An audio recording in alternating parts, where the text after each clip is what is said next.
Hi friends, this video shows how to inflate football using this Qubo inflator. So I will show you how we can prepare this. So first let me take this air hose, and here you can see, so this pin we need to connect to inflator, and here we can connect inflating needle.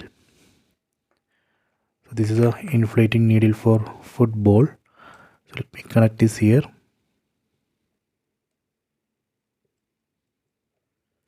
See, just connect here.